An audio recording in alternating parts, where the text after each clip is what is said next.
बिस्मिल्लाहिर्रहमानिर्रहीम। अस्सलाम वालेकुम नादरीन, आप यूट्यूब चैनल देख रहे हैं। मैं इमरान खान हूँ। नादरीन, सबसे पहले तो एक ख़बर मार्केट में गर्दिश कर रही थी और कुछ लोग ये दावा कर रहे थे कि बहुत जल्द इमरान खान साहब शौकत खानम अस्पताल में, ये कहा जा रहा था कि पहुँच जाएंगे, लेकिन अलीमा खानम साहिबा ने इसकी तरदीद की है। एक तो इमरान खान साहब की बहनें पहुँची अडियाला जेल में, तो इसमें 2-3 डेवलपमेंट है इमरान खान साहब के हवाले से।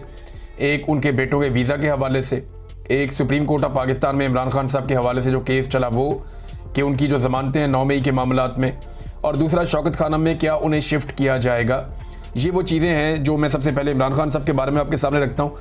इमरान खान की बहन ने कहा कि अभी चंद दिन पहले, और उन्होंने बताया बिल्कुल चंद दिन पहले की ये बात है कि एक बहन इमरान खान की, इमरान खान से उन्होंने देखा उन्हें जब अदालत में केस चल रहा था, और बुध को मेरी बहन ने इमरान खान को देखा था। वो कहती हैं कि इमरान खान बिल्कुल ठीक हैं। हाँ, ये ज़रूर है कि उनका वज़न कम हो रहा है और छोटे मोटे इश्यूज़ हैं। वो वजह यह है कि गर्मी बहुत ज़्यादा है और वो एक छोटी सी जगह में बंद हैं, उन्हें 22 घंटे तक अंदर कैद रखा जाता है, बाहर छोड़ा नहीं जाता। तो ये वो वजूहात हैं जिनकी वजह से कोई भी आदमी हो, सेहतमंद आदमी भी हो, नौजवान भी हो, तो उसके साथ प्रॉब्लम हो जाती है। इमरान खान साहब 70+ हैं, गो के वो बहुत कोशिश करते हैं अपने आप को, अपनी सेहत को ठीक रखने के लिए, लेकिन इसके बावजूद ये मल्टीपल इश्यूज़ तो होते हैं। अब जब शौकत खानम की बात हुई तो उन्होंने कहा जी नहीं, मैं नहीं समझती कि इमरान खान को शौकत खानम शिफ्ट होना होगा, ना ये इमरान खान को कभी निकालेंगे कहीं बाहर ले जाने के लिए, और ना ही वो बिस्तर पर पड़ने वाले हैं। यानी वो ये आदमी जाएगा ना जो बिस्तर पे पड़ जाएगा, जिसकी कमर लग जाएगी बिस्तर के साथ, तो उसको हॉस्पिटल लेकर जाना पड़ेगा। तो इमरान खान तो ऐसे नहीं है, वो हिम्मत वाले आदमी हैं।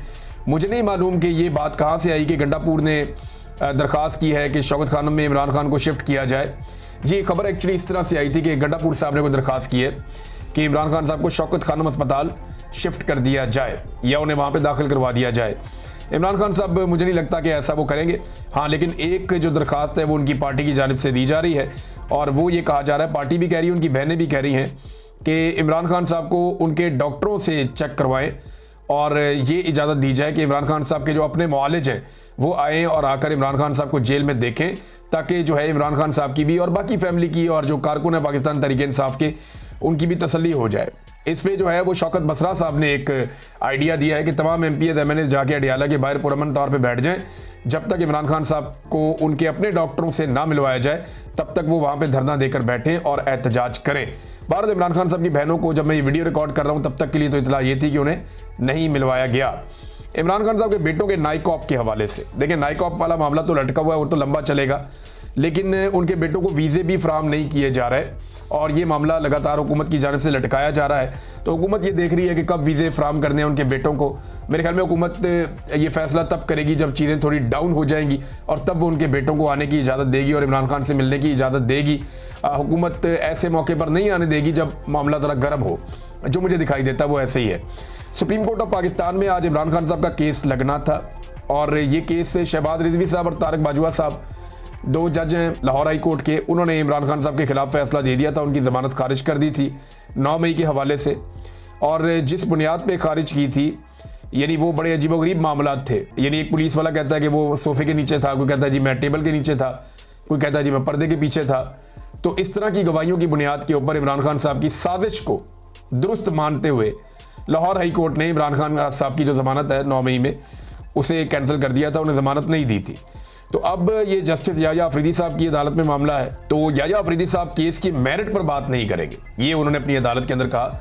यानी जो बज़ाहिर रिपोर्ट हुआ है, सदीक जान साहब ने रिपोर्ट किया, अलीमा खान साहिबा ने बताया, कुछ और वकला उन्होंने भी ये बात की है, तो वो ये कह रहे हैं कि सिर्फ एक पॉइंट पर बात करेंगे कि आया वो ज़मानत के केस में मेरिट को डिस्कस कर सकते थे या नहीं।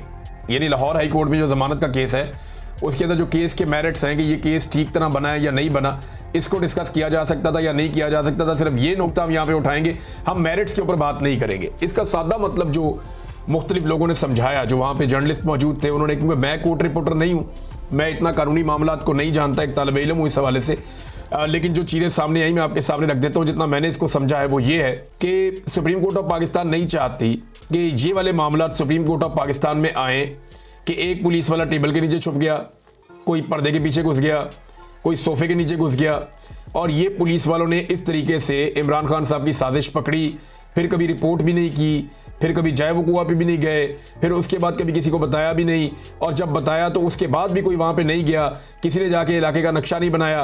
पुलिस वालों को ये भी नहीं पता था कि मेन दरवाजे से लेकर अंदर इमरान खान के कमरे तक 20-25 मीटर का फासला होगा, 20 मीटर का फासला होगा, तो वो कहते नहीं 300 मीटर तक का फासला उन्होंने बता दिया। तो एक अजीबोगरीब किस्म की कैफियत थी जो हाई कोर्ट में थी, लेकिन इसके बावजूद हाई कोर्ट ने वहाँ पे इमरान खान साहब को जमानत नहीं दी। अब ये मामला सुप्रीम कोर्ट में आया तो सुप्रीम कोर्ट चाहती है कि इन टेक्निकल नुक्तों के ऊपर बात ही ना हो, सिर्फ एक पॉइंट के ऊपर बात करें। बहरहाल 19 तारीख अब दी गई है, ये पाकिस्तान तहरीक इंसाफ के जो वकला हैं उन पे मुनसर है कि वो कितना ज़्यादा इन टेक्निकल इश्यूज़ को उठाते हैं और कितना ज़्यादा हुकूमत को और प्रोसिक्यूशन को और पुलिस को वहाँ पे बेनकाब करते हैं। सुप्रीम कोर्ट ऑफ पाकिस्तान में इसमें जस्टिस याह्या अफरीदी को बिल्कुल कादी फायद ईसा बनना होगा।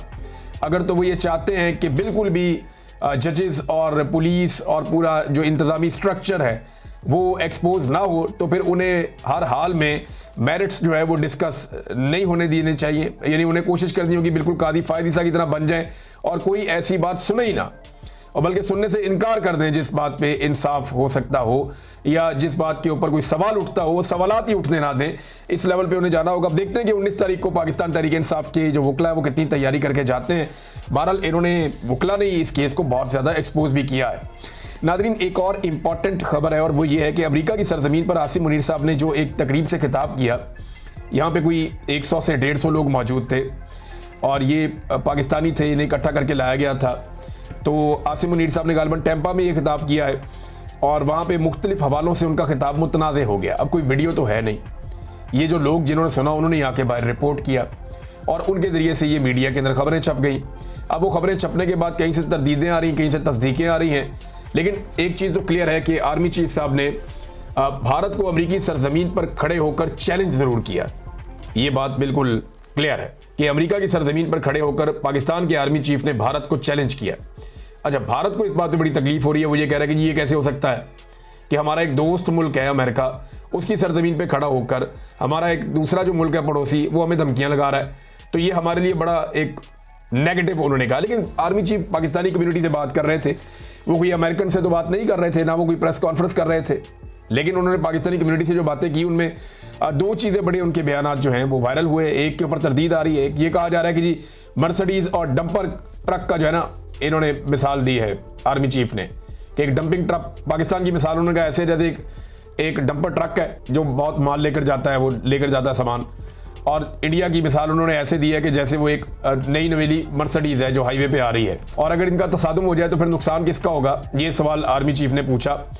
फिर कुछ एटमी हथियारों के हवाले से भी भारतीय मीडिया ये क्लेम कर रहा है कि धमकी आर्मी चीफ ने लगाई। अब ये जो आर्मी चीफ ने धमकी लगाई, मुझे नहीं लगता कि इसका कोई सबूत भारत के पास है, लेकिन एक चीज़ और जो अंदर से रिपोर्ट हुई है कि आर्मी चीफ का ये कहना है कि वो मिसाइल मारकर जो 10 मिसाइल मारे तो भारत के अंदर जो डैम्स बने हुए हैं उनके स्ट्रक्चर तबाह हो सकते हैं। तो ये प्रैक्टिकली ये बात मुमकिन नहीं है। वो इस तरह मुमकिन नहीं है कि रशिया ने अभी यूक्रेन में बड़ी कोशिश की है, सिर्फ टर्बाइनों को वो नुकसान पहुंचा सका है। ये जो नए बड़े जदीद डैम है ना, जो भारत ने कश्मीर में बनाए, मुख्तलिफ इलाकों में बनाए, ये डैम्स कंक्रीट के बने हुए होते हैं। इनको तोड़ने के लिए आपको वहां पे बम नस्ब करने पड़ते हैं, इनकी जड़ों के अंदर घुसना पड़ता है, प्रैक्टिकली जाकर एफर्ट करनी पड़ती है, फिर जाकर आप कुछ कर सकते हैं। ऊपर से मिसाइल मार के तो अभी रशिया भी यूक्रेन के डैम्स नहीं तोड़ सका, तो ये ऐसे मुमकिन नहीं होता। अपना ख्याल रखिएगा, अपने इस चैनल का भी अल्लाह हाफ़िज़।